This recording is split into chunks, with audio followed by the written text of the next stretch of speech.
Muito bom dia a todos e a todos e a todas. Está a dar. Não é preciso, não é preciso. Não? Já está a dar, já está. Não, consigo. Obrigada. Okay. Obrigada. Bom dia a todas e a todos. Permitam-me quebrar aqui um bocadinho o protocolo, por começar cumprimentando a engenheira Paula Teles, querida amiga de muitos anos, figura incontornável destes temas e que tanto tem feito para que realmente o tema nunca saia da agenda de prioridades nas autarquias, nos gabinetes e, obviamente, também nos diferentes governos. Portanto, Sra. Engenheira, em si, começo por agradecer o facto de realmente hoje estarmos aqui a falar sobre estes temas. E, protocolos à parte, ou melhor, acabando a quebra de protocolo, agradeço e cumprimento o Dr. Rui Pedroto, Presidente da Fundação Manuel António da Mota, o vereador e colega com quem já tive a oportunidade de me cruzar em ambientes profissionais e que nos vamos cruzando por aí, arquiteto Pedro Paganha, o Sr. Presidente da Câmara, em si, os demais autarcas, o Sr. Presidente do Instituto Nacional para a Reabilitação e a Dra. Ana Rita Vilhena, sua chefe de divisão do Gabinete de Investigação e Desenvolvimento, o engenheiro Rodrigo Ramos, coordenador da estrutura de missão para a promoção das acessibilidades e, obviamente, a minha querida doutora Idália Serrão, a quem tanto devemos, como já aqui foi muito bem dito, e estou certa de que continuaremos a dever, porque a doutora Idália nunca cruza os braços. Aproveito também para cumprimentar o doutor, peço desculpa, doutor Pedro Ribeiro da Silva, já lhe ia chamar Rui, coordenador do projeto, do novo, mais recente projeto do ICBM, o Cidades que Caminham, e Abel Coentrão, que além de jornalista, é sem dúvida um entusiasta do tema e alguém que todos devemos seguir. Existem aqui outras pessoas que merecem o meu cumprimento, nomeadamente as organizações não governamentais das pessoas com deficiência, que são fundamentais para que hoje estejamos num outro patamar e que estou certa que para que amanhã estaremos num patamar muito mais à frente. Aproveito também para cumprimentar o meu querido amigo Miguel Neiva, que nos inspirou na Estratégia Nacional para a Inclusão das Pessoas com Deficiência, que falarei daqui a pouco. E, portanto, desculpem-me se realmente deixei pessoas de fora, mas tenho muitos temas para falar e tenho inclusive aqui umas cábulas para não me perder, porque não sou tão estruturada como os meus colegas de painel e tenho a tendência de misturar aquilo que é a experiência pessoal, profissional, técnica e, obviamente, política.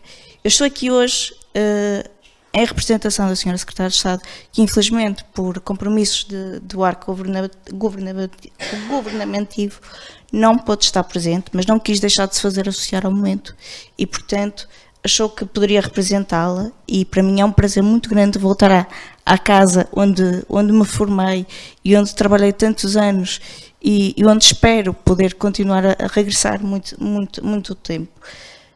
Falar de 25 anos de normas técnicas de acessibilidade requer um bocadinho de história e peço desculpa se me estenderei, mas a verdade é que já aqui foi de certa forma abordado o que é que significa acessibilidade, o que é que significa inclusão, o que é que significa mobilidade e é precisamente no cruzamento de todos estes conceitos que se assentam as cidades mais inclusivas, as cidades mais sustentáveis, as únicas cidades que realmente têm futuro.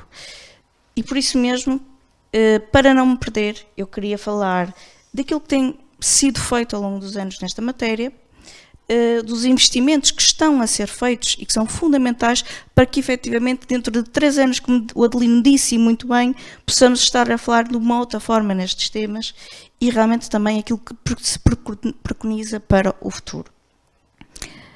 Portanto, o investimento em acessibilidade que está a ser feito nunca tinha sido feito e isso é um sinal de esperança, creio eu, para o futuro.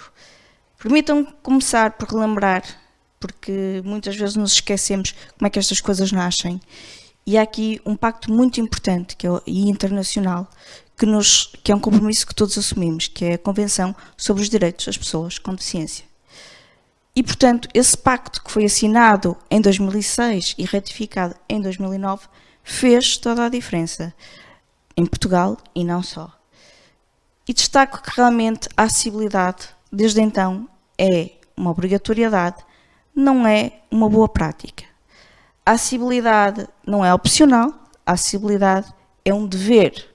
É um dever que nos deve mover a todas e todos, em cada uma das nossas dimensões de interação e em cada uma das nossas interações de militância. É algo apartidário, porque está muito acima de qualquer partido e que deve prevalecer acima de qualquer cor partidária, é algo que realmente representa o direito à cidadania, o cumprimento de deveres fundamentais e deveres de direitos humanos. Portanto, como eu disse, e permitam-me reiterar, a acessibilidade não é uma boa prática, é efetivamente uma exigência. E uma exigência que não é responsabilidade do governo ou das autarquias, é uma responsabilidade de todas e todos a tempo inteiro, todos os dias. Portanto, é por isso também que, e permitam-me aqui fazer um pequeno à parte, hoje fala-se muito em vida independente e geralmente quando se fala em vida independente associa-se muito ao modelo de vida independente que está a ser implementado em Portugal desde 2017, peço desculpa, pelo Decreto-Lei 190 e 129, que nos trouxe o direito à assistência pessoal. Portugal tem um projeto de assistência pessoal para as pessoas com deficiência e ouve-se muito falar de vida independente, muito associado à assistência pessoal. Efetivamente, a assistência pessoal faz parte da vida independente, mas não há qualquer tipo de vida independente sem acessibilidade, sem princípios de inclusão, sem mobilidade, sem o tal cruzamento dos conceitos que me referi há pouco. E, portanto, a acessibilidade é a efetivação da vida independente, da vida condigna, do pleno gozo de direitos, tal como a nossa Constituição da República nos pede. E, portanto, volto a dizer, e permitam, a acessibilidade não é um custo. A acessibilidade não deve ser um acréscimo. A acessibilidade é uma oportunidade de criar e implementar soluções, essas sim, verdadeiramente sustentáveis. Essas sim são as únicas cidades, como eu já disse e repito, e não me cansarei de repetir, as verdadeiras cidades do e para o futuro. E, portanto, o dia de hoje faz todo o sentido, tal como muitos outros dias deste género farão sentido e devemos repeti-los até à exaustão, independentemente da voz nos doer, não é? Como dizia a canção, a verdade é que a acessibilidade deve ser o nosso princípio orientador, a nossa bússola. E a acessibilidade aplica-se a tudo, aplica-se à informação e comunicações, ao meio físico, aos transportes, às tecnologias e a outras instalações e serviços abertos ou prestados ao público, tanto nas áreas urbanas como rurais. Hoje, finalmente, e com maior intensidade, vemos a acessibilidade ser discutida nos mais diversos fóruns e por inúmeras entidades. Vemos também surgir uma consciência muito mais amadurecida sobre o tema, ainda que com algumas debilidades por desconhecimento ou por dúvidas de âmbito técnico, mas a verdade é que hoje temos uma consciência muito superior àquela que tínhamos há 25 anos. Nem sempre assim foi, como é óbvio. Há 25 anos a acessibilidade não era um conceito, era completamente e exclusivamente associada à mobilidade, e daí a confusão entre acessibilidade e mobilidade são conceitos que realmente estiveram durante muito tempo unidos de uma forma, um bocadinho naif, e que hoje finalmente começamos, já com outra estrutura e com outra experiência, a repensar o assunto. E permitam-me um pequeno à parte, porque curiosamente, ou talvez não, e peço desculpa por puxar aqui um bocadinho a brasa aquilo que é o atual governo, mas curiosamente ou não, foi no primeiro governo de Portugal, liderado por Mário Soares, mais concretamente em 1977, que se constituiu o Secretariado Nacional para a Reabilitação, que entretanto, anos mais tarde, viria a transformar-se no Instituto Nacional para a Reabilitação, aqui representado pelo Dr. Humberto Santos, que eu peço desculpa, creio que não cumprimentei devidamente há pouco, peço desculpa a minha desatenção, e obviamente a doutora Ana Rita Vilhena. Foi ainda durante o governo de António Guterres que, em maio de 1997, foram aprovadas as primeiras normas técnicas de acessibilidade, regulamentadas pelo Decreto-Lei 123 de 97. E assim se deu o início dos tais 25 anos que hoje falamos. Essas normas técnicas eram aplicáveis a um conjunto muito específico e restrito de edifícios, mas deixavam de fora uma outra tipologia de edifícios fundamentais, como é o caso do parque habitacional. Foi, novamente, numa governação de um Partido Socialista, e aqui pela palavra da doutora Idália Serrão, que se debateu e conseguiu revogar o 123 e nos trouxe finalmente o 163 de 2006, e com isso introduziu finalmente o parque habitacional e alargou o âmbito de aplicação das normas técnicas de acessibilidade. Estabeleceu novos prazos de aplicação das normas técnicas, definiu com maior clareza aquilo que eram as competências de fiscalização e introduziu um grau de maior detalhe e precisão às normas técnicas que obviamente vieram revogar, acrescentando-as e definindo também competências sancionatórias e aumentando o valor das coimas a aplicar. Podemos dizer que o 163 foi realmente uma charneira. Há um antes e um depois da publicação do Decreto-Lei 163 de 2006 e, aliás, isso ficou muito claro naquilo que foi o seminário organizado pela Estrutura de Missão da Promoção das Acessibilidades, que decorreu em junho do ano presente, em que precisamente se falou dos 25 anos das normas técnicas de acessibilidade e que conseguimos ouvir de organismos da administração pública que têm competências na área da inclusão das pessoas com deficiência e ou na criação e regulação de condições para que estas possam gozar dos seus plenos direitos, e falo, por exemplo, do Instituto de Mobilidade e dos Transportes, do Instituto de Habitação e Reabilitação Urbana, da Ordem dos Arquitetos, da Ordem dos Engenheiros, do Laboratório Nacional de Engenharia Civil, do Instituto de Mercados Públicos do Imobiliário e da Construção, dos municípios e, como não poderia deixar de ser, novamente, das organizações não governamentais das pessoas com deficiência e de pessoas com deficiência que nos deixaram o seu testemunho pessoal, porque efetivamente valorizamos muito o nada sem nós, nada para nós sem nós, porque as pessoas com deficiência têm voz própria. E ao construirmos para as pessoas com deficiência, nós estamos a construir para todas e todos, porque efetivamente todas e todos aqui presentes serão potenciais pessoas com mobilidade condicionada, portanto serão utilizadores destas cidades do e para o futuro. Permitam-me citar aqui John F. Kennedy, que dizia que aqueles que apenas olham para o passado e para o presente estão certamente a perder o futuro. E ele tinha razão. E por isso mesmo, a acessibilidade passou a ser uma prioridade no programa dos últimos 3 governos. O governo presente, mais concretamente representado pela Secretária de Estado da Inclusão, doutora Ana Sofia Antunes, tem procurado construir medidas, documentos orientadores necessários e investimentos para melhorar o desempenho das entidades e das nossas cidades e edificado nestas matérias. É precisamente neste contexto que se tem concentrado todos os esforços, no desenvolvimento, planeamento, promoção e reforço do investimento, e também têm sido, obviamente, publicados importantes diplomas que introduzem outras dimensões da acessibilidade, muitas vezes esquecidas, mas fundamentais. Portanto, são exemplos disso, e permitam-me dar aqui alguns exemplos de alterações que têm vindo a ser feitos no âmbito legal, nomeadamente ao 163, mais concretamente em 2017 foi criado, foram redistribuídas, através do Decreto-Lei 125 de 2017, foram redistribuídas competências de fiscalização e foram também criados mecanismos de monitorização anual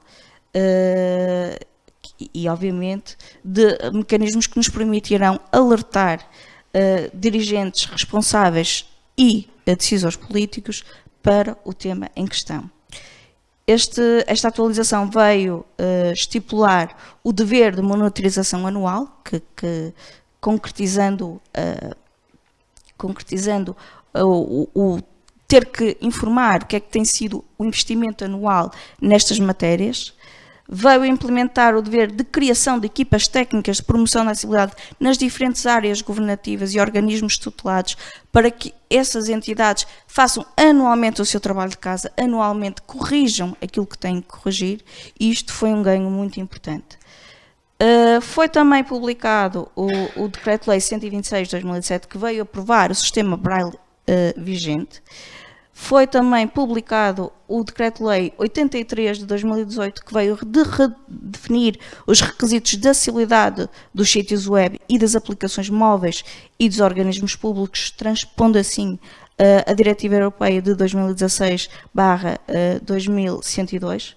E mais recentemente, prestes a ser publicado em Diário da República, foi aprovado o Decreto-Lei que transpôs a Diretiva 2019/882, relativa aos requisitos de acessibilidade de produtos e serviços.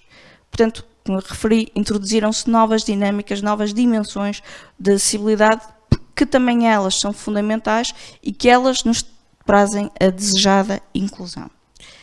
Mas a experiência diz-nos que, por muito importante que seja, e é efetivamente, a legislação, há uma dimensão também muito fundamental. Há a dimensão da necessidade de formar, e esta será sempre a necessidade, e certamente que a engenheira concorda comigo. Teremos sempre que formar cada vez mais equipas, formar cada vez mais técnicos, nomeadamente das autarquias e também do setor privado, porque muito trabalho é feito nos gabinetes, e portanto, em 2015 entendeu-se que era necessário estruturar o presente e o futuro.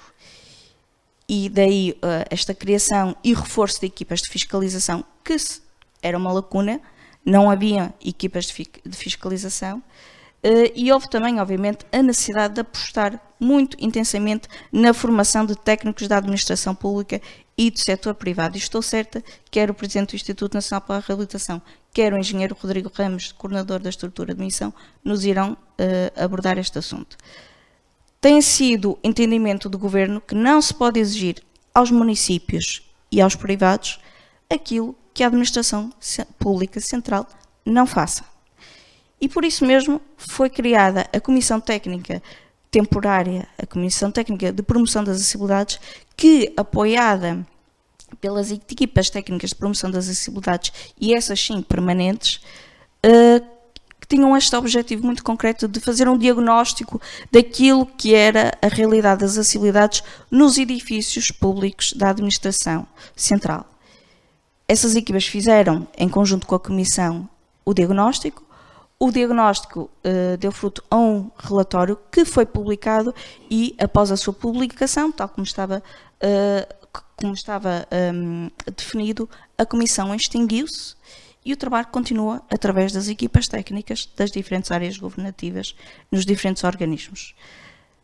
Nesta sequência também, fruto do diagnóstico, entendeu-se que havia aqui uma necessidade de impulsionar a realidade da acessibilidade em Portugal, principalmente na administração pública, e assim foi criada a estrutura de missão para a promoção das acessibilidades, que tem este objetivo muito concreto de formar a administração pública direta, indireta e autónoma do setor e do setor privado, apoiar as entidades públicas e criar redes colaborativas, e tudo isto em parceria, obviamente, com o Instituto Nacional para a Reabilitação. A acessibilidade e a inclusão, como eu já referi, são conceitos muito latos, com implicações em diferentes contextos, e por isso mesmo há aqui uma necessidade de reforçar, alavancar aquilo que é o trabalho necessário.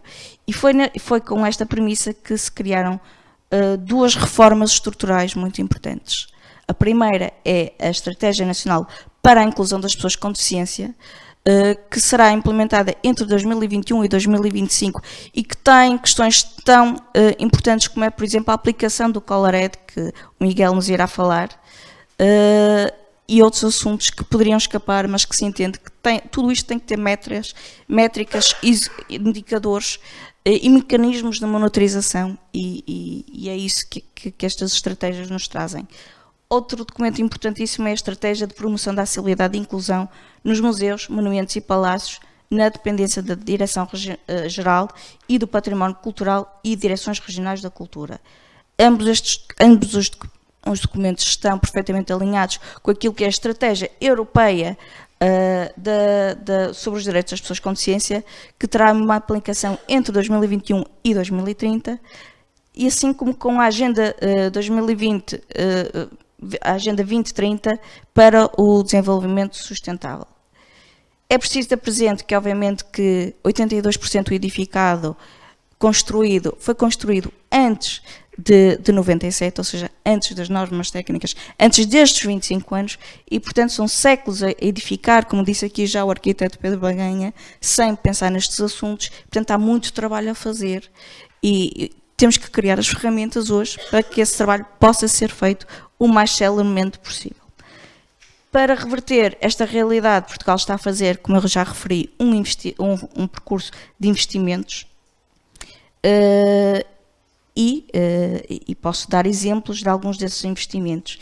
Em 2018 foi criado o pacote Programa Mais Acesso, que disponibilizou 15 milhões de euros aos municípios. Até o momento o programa já mobilizou mais de 7 milhões e 800 euros de investimento. Outro programa foi o All for All, que é um programa muito no âmbito do turismo, que pretende precisamente incentivar aquilo que é o mercado do turismo e através do turismo divulgar as questões da acessibilidade, e isso sem dúvida que tem feito toda a diferença, porque tem um efeito disseminador. Com o programa de estabilização económica e social foi adiantada a afetação de 10 milhões de euros no âmbito do programa de acessibilidades aos serviços e na via pública, porque, como já referi, não podemos exigir aos outros aquilo que o próprio Governo não faz, aquilo que o próprio Estado Central não faz, ou melhor, é uma questão de princípio, e tem sido esse o princípio, e daí o programa, o famoso PASP, que é a sigla do Programa de Acessibilidade dos Serviços Públicos e Via Pública, veio precisamente operacionalizar investimentos para melhorar as condições de acessibilidade nos edifícios públicos e na via pública. Mais recentemente, o programa Festivais Acessíveis, no qual há um prémio Festival Mais Acessível, que pretende precisamente valorizar a divulgação das melhores práticas e, consequentemente, estimular a aposta em práticas inclusivas em eventos culturais de largo aspecto, como é o caso dos festivais, porque todos e todas temos o direito a utilizar e fruir do universo em igualdade de circunstâncias, e o universo faz também parte o direito ao lazer, o direito à recreação. Por último, e mais recentemente, no âmbito do Programa de Recuperação e Resiliência Recuperar Portugal, Portugal destacou-se entre os Estados-membros ao inscrever um pacote de financiamento dedicado à acessibilidade. Portugal foi o único país que teve o cuidado de inscrever a acessibilidade naquele que é o pacote financeiro para recuperar os países face à pandemia. Neste pacote fazem parte dois programas específicos, um é o Acessibilidade 360 graus, e já explico porquê, e o outro é a Plataforma Mais Acesso. A Plataforma Mais Acesso pretende ser um projeto de agregação digital de informação útil, nomeadamente características de informação sobre acessibilidade existente nos edifícios públicos, os tipos de acessibilidade existentes, bem como legislação específica, entidades específicas, entre outras informações importantes. Disponibilizará um serviço de orientação em tempo real, nomeadamente para pessoas cegas e com baixa visão. Disponibiliza também informação sobre vagas de estacionamento na via pública junto aos edifícios públicos, com informação da disponibilidade de vaga, isto obviamente lugares destinados a pessoas com mobilidade condicionada, e disponibilizará um serviço call center com interpretação e tradução em língua gestual em tempo real, a ser utilizada em todos os serviços da administração pública. Por último, o programa mais importante de todos, diria eu, que é o 360, que eu já falei, e que tem este nome 360 porque o nosso objetivo era precisamente ir buscar os universos espaço público, serviços públicos e habitação. E o 360 tem 3 subprogramas de financiamento. O primeiro é o Programa de Intervenção das Vias Públicas, que recebeu 229 candidaturas de municípios de norte a sul do país, de Portugal continental. As candidaturas estão a ser analisadas, algumas já foram validadas. O Programa de Investimentos nos Serviços Públicos recebeu 327 candidaturas e o Programa de Intervenção nas Habitações recebeu 536 candidaturas. Isto nos primeiros avisos que fecharam este ano, e permita-me dizer que sobre este tema, no dia 3 de dezembro, sábado passado, já foram assinados, no Dia Internacional das Pessoas com Deficiência, foram assinados os primeiros contratos de termos de aceitação de 114 candidaturas já aprovadas. E refiro, são apenas os primeiros das restantes. Permitam-me, por fim, dar nota de como é que vai ser o futuro, o que é que se pretende para o futuro de normas técnicas, porque é isso que acho que nos interessa a todas e todos hoje. Esteve para ser constituído no governo anterior um grupo de trabalho para revisão da legislação atual. Entretanto, por questões pandémicas, o assunto ficou um pouco suspenso, porque a prioridade era apoiar as famílias e as empresas necessitadas, porque todos de repente fomos assolados com aquilo que era o coronavírus e o mundo inteiro parou, não é? Quando finalmente regressamos, houve uma precipitação de eleições e, obviamente, com precipitação de eleições, aquilo que já tinha sido feito, o trabalho que já tinha sido feito de ouvir as diferentes áreas governativas e ter os pontos focais para os grupos de trabalho de cada área governativa, ficou, por e simplesmente, estagnado, porque com a ida a eleições não era possível constituir formalmente esse grupo de trabalho.